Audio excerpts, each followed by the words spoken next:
¿qué tal? Dios les bendiga. Bienvenidos a el día de hoy una vez más. Nos da gusto volver a saludarlos. El día de hoy estaremos hablando la continuación de lo que estuvimos viendo la semana pasada, consecuencias de romper el pacto matrimonial. Hoy es la segunda parte, pero antes de iniciar a hablar de estas consecuencias, quiero saludar a mi esposa. Hola, Dios les bendiga. Así es, seguimos con el tema de consecuencias de romper el pacto matrimonial parte 2, y en el anterior video nos hablabas acerca de la analogía que hacías del matrimonio, ¿no? En donde el trato que hizo Dios con el pueblo y con la nación de Israel en Ezequiel 16 y Oseas 6:7, donde el pueblo de Israel quebrantó el pacto, así como Adán y Eva. Sí. Y ahora en el Nuevo Testamento Cristo se casa con la iglesia. Lo podemos ver en Efesios 5:25, sí. Donde Cristo amó a la iglesia y se casó con ella. También nos hablabas acerca de las causas de romper el pacto matrimonial. Sí, hablamos de las causas. Y nos explicabas más detalladamente los deseos de los ojos, los deseos de la carne y la vanagloria de la vida, donde Adán y Eva rompieron ese pacto y empezaron las consecuencias, ¿no? Empezó por la vergüenza de su desnudez, ¿no? De que sí. Tuvieron después de haber desobedecido, ¿no? Y después empezaron a evadir sus responsabilidades y echar culpas, ¿no? Sí. Uno hacia el otro. Nos quedamos en Génesis 3:13 y nos gustaría que nos empezaras a dar continuidad acerca de las siguientes consecuencias que pasaron. Así es. Bueno, todo eso que acabas de mencionar fue lo que vimos en el video anterior, ¿no? Pero antes de entrar a lo que dice Génesis 3:16, que habla acerca de los dolores en la mujer antes de dar a luz, y habla acerca del deseo que sería para con su marido, pero él se enseñorearía de él. Lo vamos a ver detalladamente, pero antes de eso quisiera explicar un poquito cómo inició, ¿no?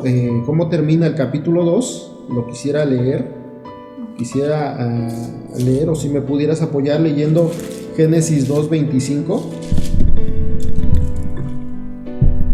Génesis 2:25 dice así: y estaban ambos desnudos, Adán y su mujer, y no se avergonzaban. Así es, estaban ambos desnudos, Adán y su mujer, y no se avergonzaban.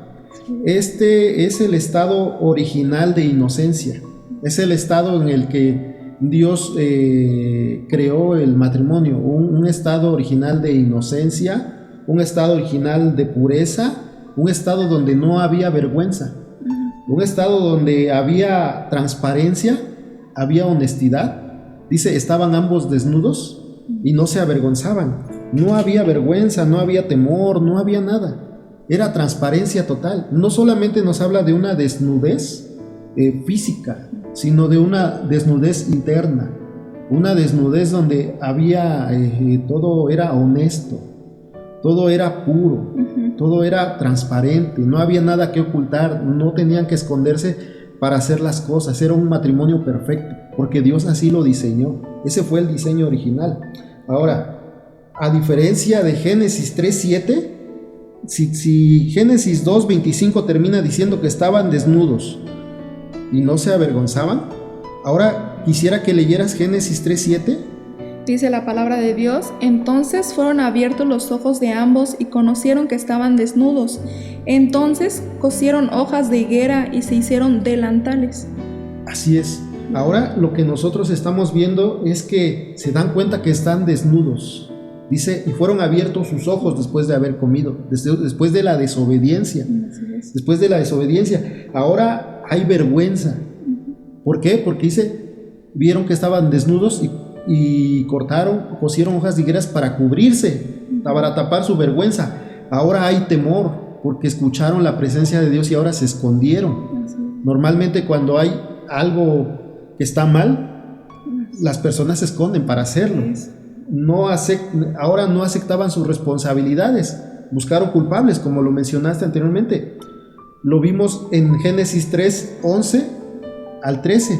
donde la mujer, donde el hombre culpa a Dios de decir la mujer que me diste, y la mujer culpa a la serpiente. Y ahora nos falta ver Génesis 3, 14 y 15. Pero eso me gustaría que lo dejáramos pendiente. Génesis capítulo 3, versículos 14 y versículo 15. Me gustaría que eso quedara pendiente. ¿Por qué? Porque eso es lo que Dios trazó como plan de redención para limpiar las culpas o para limpiar la desobediencia de Adán y Eva.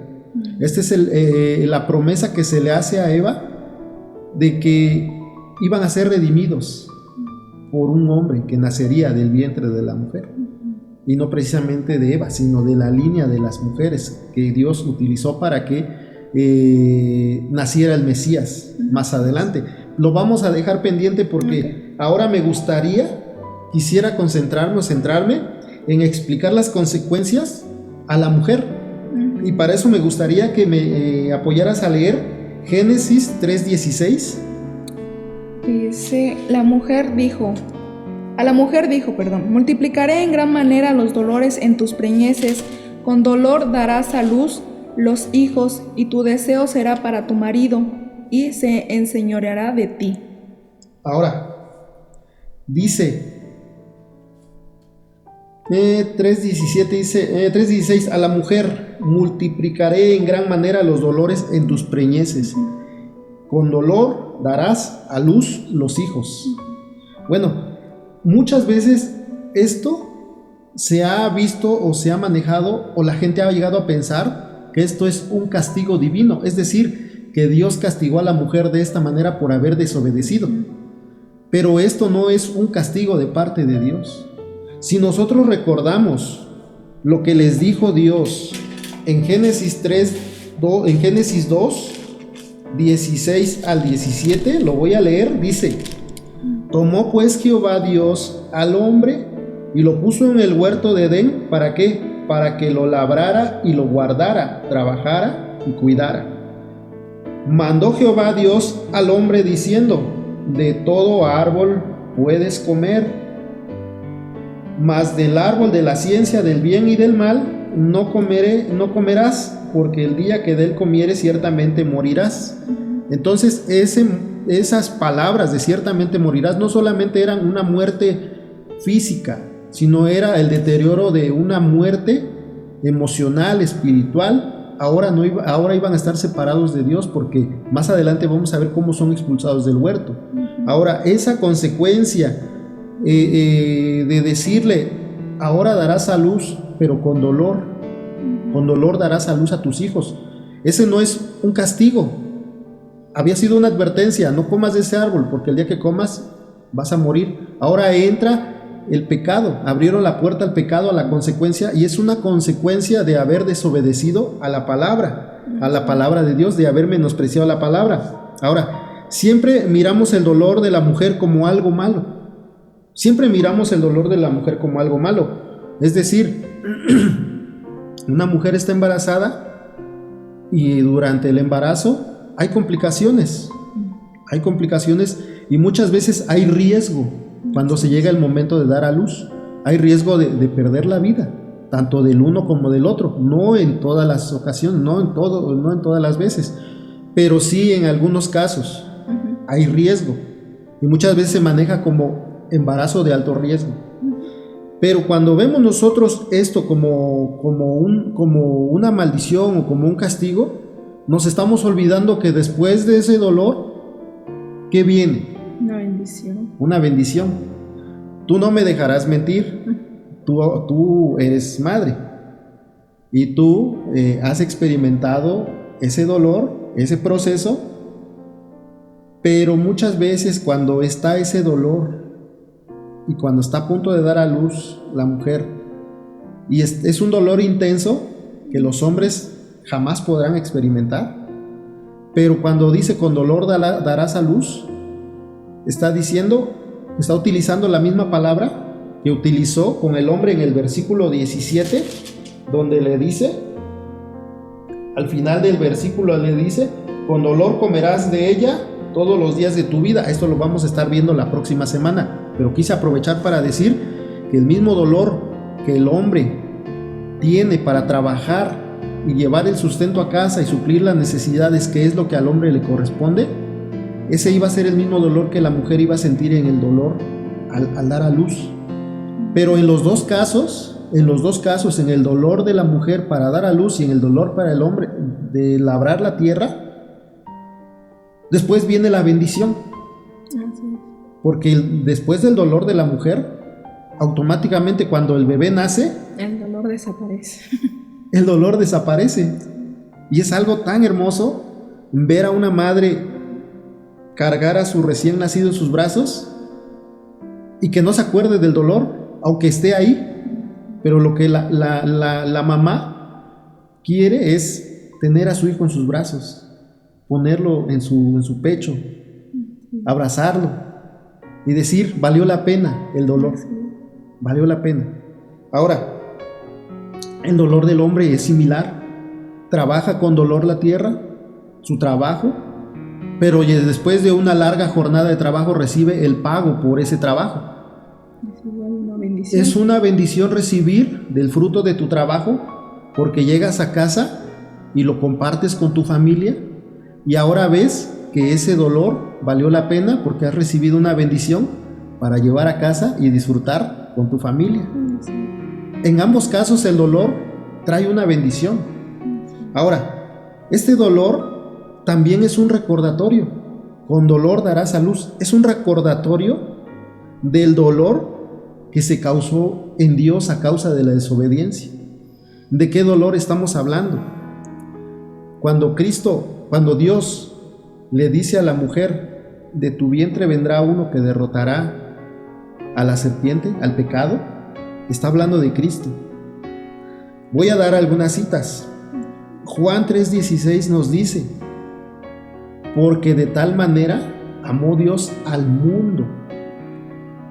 Es decir, lo que Adán y Eva hicieron trajo las consecuencias, pero Dios amó tanto al mundo que fue capaz de dar a su hijo. Hablamos de la bendición de haber tenido un hijo después del dolor, pero Dios, después del dolor, dio a su hijo. Todo lo contrario de lo que la mujer recibe después de haber tenido dolor, una bendición. Ahora Dios causa dolor, el dolor de desprenderse de su hijo, su unigénito. Envió a su hijo unigénito para que todo aquel que en él crea no se pierda, no siga andando en esa desobediencia, sino que tenga una vida eterna, una vida plena, una vida feliz en Cristo. También Romanos 5:8, capítulo 5, versículo 8, nos dice, mas Dios muestra su amor para con nosotros. ¿De qué forma? Mas Dios muestra su amor en que siendo aún pecadores, dejándonos llevar por lo que vimos la semana pasada, por la vista, por el deseo de los ojos, por el deseo de la carne y la vanagloria de la vida, Dios mostró su amor enviando a su Hijo, en que siendo aún pecadores, Cristo vino y murió por nosotros. Ese dolor que siente la mujer, con dolor darás a luz, aumentará en gran manera tus preñeces, es el mismo dolor o no se compara con el dolor que experimentó Dios al dar a su Hijo. Y lo vemos en esas citas. Ahora, ese dolor no solamente fue causado en Dios, también fue causado en Cristo. Cuando Cristo vino a la tierra, nació humildemente en un pesebre. Él no nació en un palacio. Él no nació en los placeres que hay o en la comodidad de como muchos de nosotros hoy mencionamos. ¿Por qué no nací en una familia con dinero, no? ¿Por qué Dios no permite que yo tenga dinero? Pero Cristo nació en un pesebre. Entonces, Cristo mismo sufrió el dolor de la desobediencia de Adán y Eva. ¿Dónde lo vemos? Romanos 5:12 dice, por tanto, como el pecado entró en el mundo por un hombre, Adán, y por el pecado entró la muerte, así la muerte pasó a todos nosotros, por cuanto todos pecamos. No merecíamos el perdón de Dios, mas sin en cambio, Isaías 53, ese sí me gustaría que lo leyéramos. En Isaías capítulo 53, versículos del 3 al 7, si me puedes hacer el favor de leerlo, por favor. Dice la palabra de Dios: despreciado y desechado entre los hombres, varón de dolores, experimentado en quebranto, y como que escondimos de él el rostro, fue menospreciado y no lo estimamos. Ciertamente llevó él nuestras enfermedades y sufrió nuestros dolores. Y nosotros le tuvimos por azotado, por herido de Dios y abatido. Mas él herido fue por nuestras rebeliones, molido por nuestros pecados. El castigo de nuestra paz fue sobre él, y por su llaga fuimos nosotros curados. Todos nosotros nos descarriamos como ovejas, cada cual se apartó por su camino, mas Jehová cargó en él el pecado de todos nosotros. Angustiado él y afligido, no abrió su boca, como cordero fue llevado al matadero, y como oveja delante de sus trasquiladores, enmudeció y no abrió su boca. Así es, en estos versículos, ¿qué entendemos en estos versículos? Sufrió mucho. Que Cristo sufrió, que Cristo sintió el dolor. El dolor, dice el versículo 3, despreciado y desechado entre los hombres, varón de dolores, experimentado en quebrantos, y como que escondimos de él el rostro, es decir, menospreciamos la palabra. Adán y Eva menospreciaron la palabra, no obedecieron a la palabra de Dios, y ahora Dios se desprende de su hijo, que es el dolor más grande de un padre, perder a un hijo, y ese dolor fue causado al haber desobedecido a Adán y Eva. Y ahora el dolor que le dice, con dolor darás a luz, no solamente fue para Eva, también fue para Dios y para Cristo. Experimentado el quebranto, varón de dolores, dice, escondimos de él su rostro, fue menospreciado y no lo estimamos. Dice, ciertamente él llevó nuestras enfermedades y sufrió nuestros dolores, y nosotros le tuvimos por azotado, por herido de Dios y abatido. Mas él herido fue por nuestras rebeliones, molido por nuestros pecados, el castigo de nuestra paz fue sobre él, y por su llaga fuimos nosotros curados, sanados, perdonados, librados de la muerte, librados del pecado. Porque ahora Cristo nos ofrece una vida eterna si creemos en él. Dice el versículo 7, angustiado y afligido, no abrió su boca, como cordero fue llevado al matadero, como oveja delante de sus trasquiladores, enmudeció y no abrió su boca. Él no merecía lo que merecía la humanidad por haber desobedecido, mas él experimentó el dolor. Cristo sufrió el dolor de haber pagado por la desobediencia del ser humano, pero no solo eso, también Cristo sufrió el dolor de la ira de Dios. Sí. Cristo sufrió el dolor Dios aborrece el pecado, pero Dios no descargó su ira sobre la humanidad. Dios descargó su ira sobre Cristo, y Cristo lo sabía. Y en el huerto de Getsemaní, cuando él está orando, dice unas palabras que causan dolor, que causan tristeza. Dice en Lucas 22, 42 al 43, dice, Padre, si quieres, pasa de mí esta copa, pero que no se haga mi voluntad, que se haga la tuya. Obediencia. ¿Por amor a quién?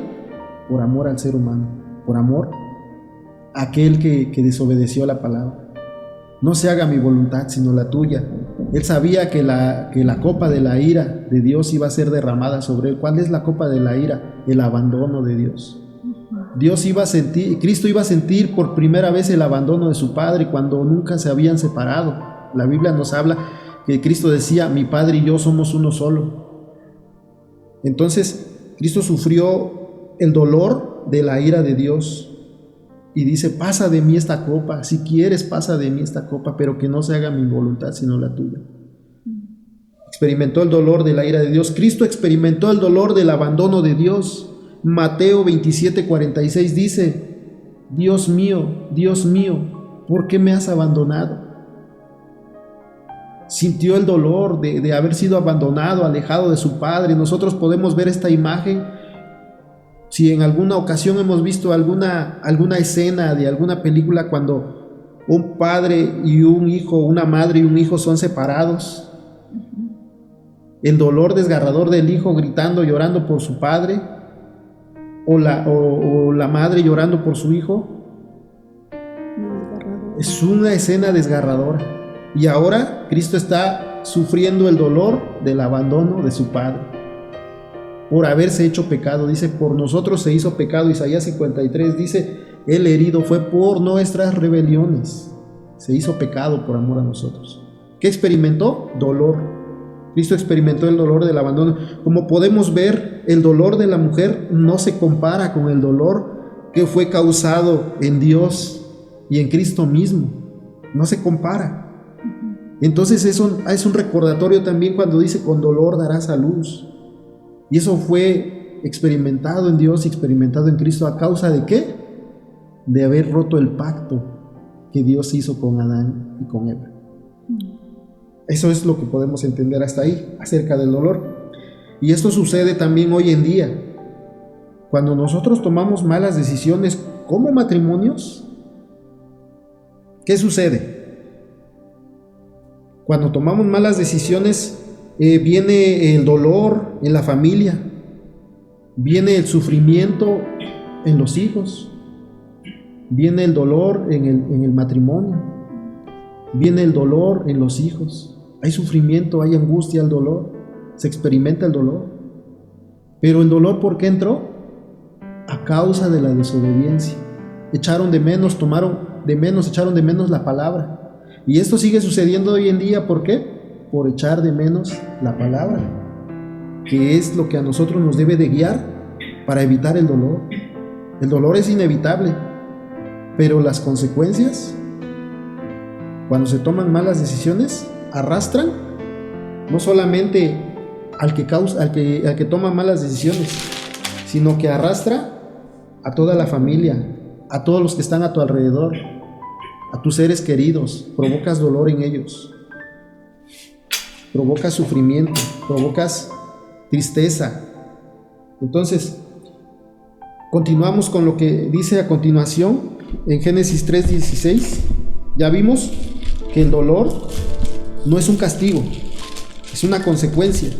Y esa consecuencia no solo fue para la mujer, sino que también Dios experimentó el dolor al dar a su hijo. También Cristo experimentó el dolor al ser abandonado por su Padre, al haber pagado por nuestros pecados. Ahora, ¿qué más podemos aprender de este versículo? Si puedes leer la segunda parte, por favor. Y tu deseo será para tu marido y se enseñoreará de ti. Y tu deseo será para tu marido y se enseñoreará de ti. Esto también no es un castigo. Esto es una distorsión a causa de la consecuencia, a causa de haber desobedecido la palabra. Es una consecuencia. Esto tampoco es un castigo. Y si tu deseo será para tu marido, esto no tiene nada que ver con atracción o deseo íntimo. Más bien es un deseo de dependencia. Es decir, tu deseo será para con tu marido. Un deseo de dependencia de la mujer hacia su marido, cuando el diseño original había sido ayuda idónea. Le haré ayuda idónea. No es bueno que el hombre esté solo, le haré ayuda idónea. Ahora la consecuencia es que el diseño original se rompe. Ahora esa ayuda idónea, la que tenía que ser ayuda para el hombre, ahora ya no quiere ser ayuda. Ahora quiere estar por encima, o a la par, o igual que el marido. Es algo interesante, ¿no? Cómo a raíz de la desobediencia de la palabra viene todo eso, y eso se sigue viendo.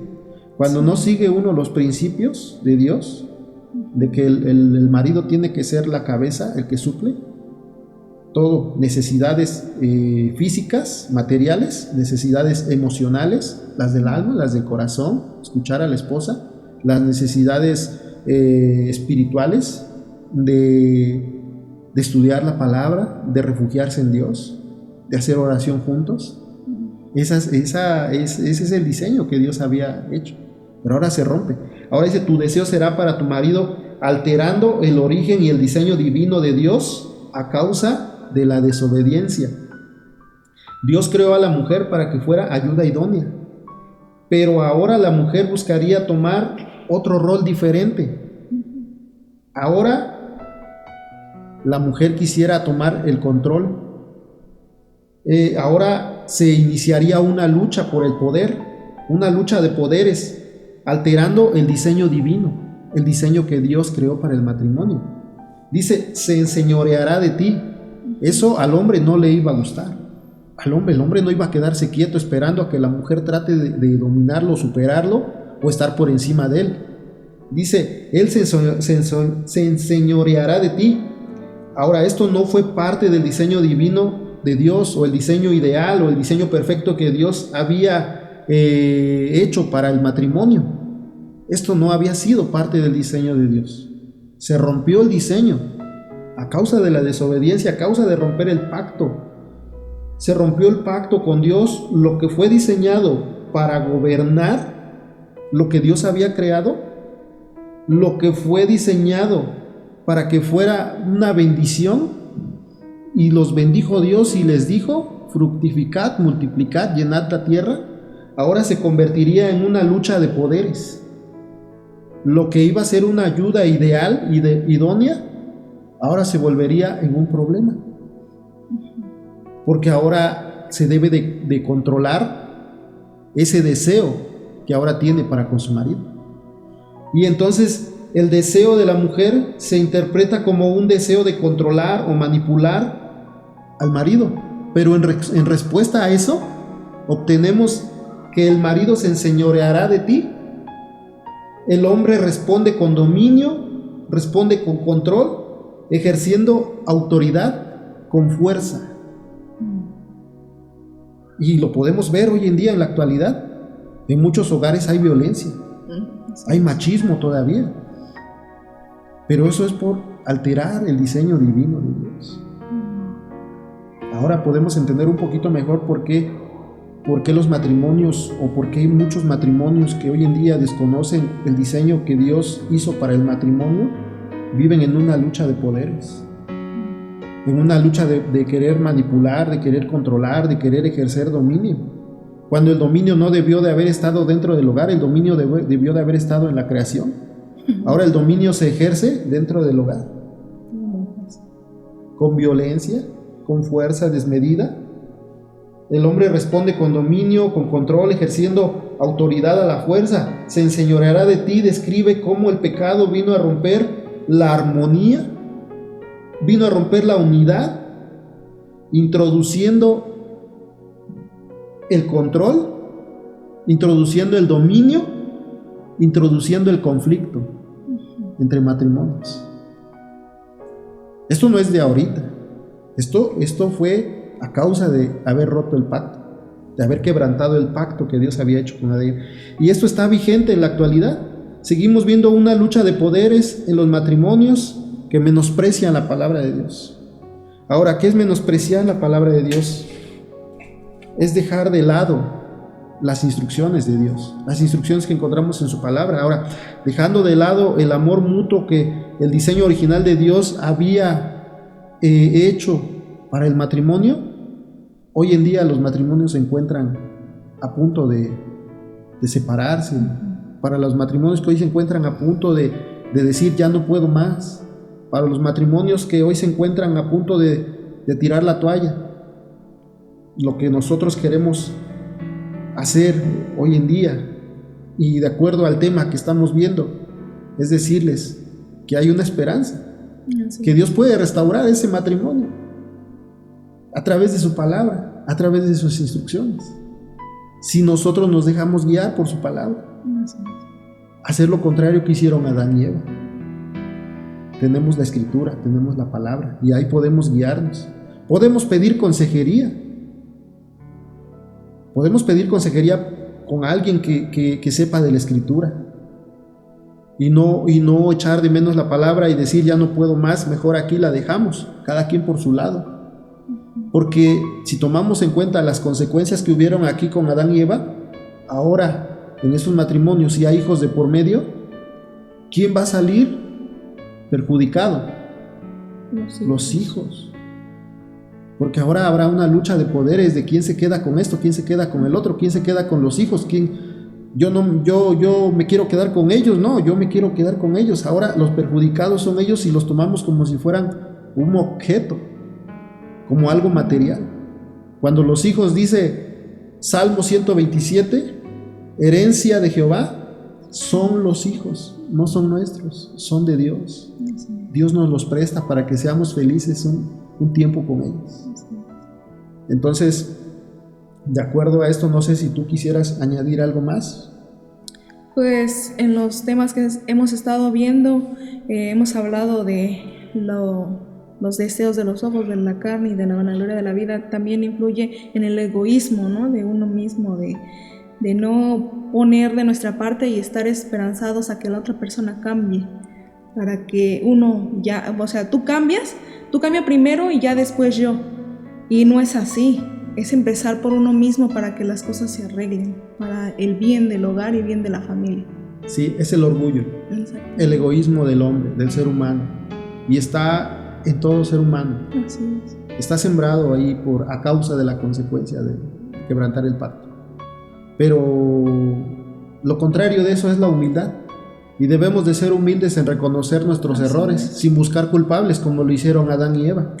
Si yo he tomado una mala decisión, si yo he actuado mal, y he estado hablando con violencia o con palabras golpeadas o insultantes a mi esposa, yo tengo que reconocer que estoy haciendo malas cosas y debo de cambiar. Si la esposa ha actuado de una manera causándole dolor o bajando la autoestima del hombre, haciendo palabras o comentarios hirientes, debe de tomar la decisión de cambiar para que eso se pueda restaurar. Y como a veces hemos hecho, ¿no? Como matrimonio, de hablar el tema, pero también en un momento correcto, ¿no? De decir, oye, me parece mal esto que estás haciendo, pero no dejarlo al punto de en un momento explotar, ¿no? Así es, decirlo en el momento. Si hay algo que no te parece, oye, esperar el momento de que se enfríen las cosas y, oye, esto no me gustó como me lo dijiste, está bien, pero dímelo de otra forma. Así es. Se vale decir, porque muchas veces nos callamos y esperamos el momento, lo guardamos y esperamos el momento donde estemos más enojados y hacemos una lista de todas las cosas malas que han venido surgiendo y explotamos todo. Y lo sacamos. Y ahí ya salen las palabras hirientes, salen las palabras de maldición, salen los insultos, ahí sale todo. Pero bueno, seguiremos tratando este tema. La próxima semana estaremos viendo el versículo 17, donde ahora vienen las consecuencias para el hombre. Ahorita vimos las consecuencias para la mujer y lo que provocaron esas consecuencias en Dios, en Cristo, en toda la humanidad. La próxima semana estaremos viendo las consecuencias hacia el hombre del versículo 17, pero pues seguiremos viendo las consecuencias, y el día de hoy pues aquí lo vamos a dejar. Pues nos ha dado gusto pues seguir tratando estos temas, y pues estaremos la próxima semana con el tema consecuencias del pacto, de romper el pacto matrimonial, la tercera parte. Eso es todo, nos despedimos, un saludo.